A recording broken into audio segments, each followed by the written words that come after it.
Diagnosing a one-way ticket window. There's something uniquely annoying about a car window that shuns its upward responsibilities.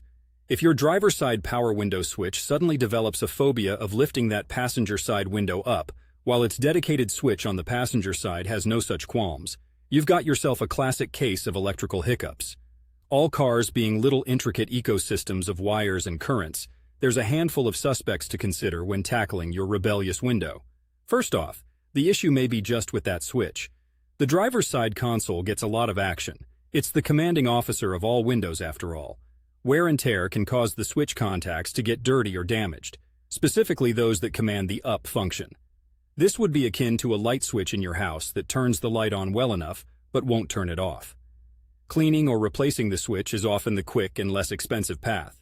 If the switch isn't the culprit, you might be dealing with a more reclusive criminal: the wiring.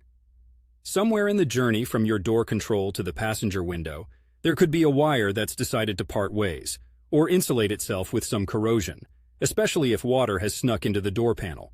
Tracing these wires may require a bit of detective work, and potentially some profound contortions to access the right crevices.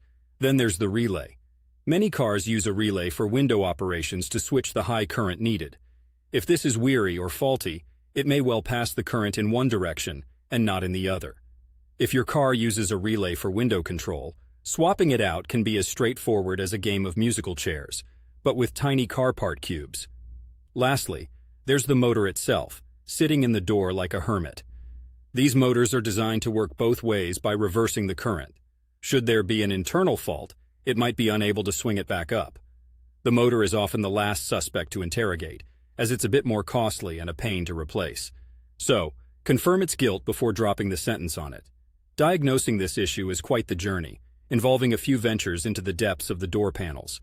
However, if you're feeling less than confident about diving into your car's innards, consider that even a king of DIY can appreciate the deft hands of a professional. Sometimes it's not about if you can, but if you should.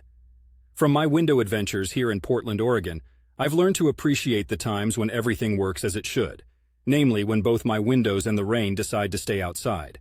Stay dry, and may your electrical journeys be ever successful.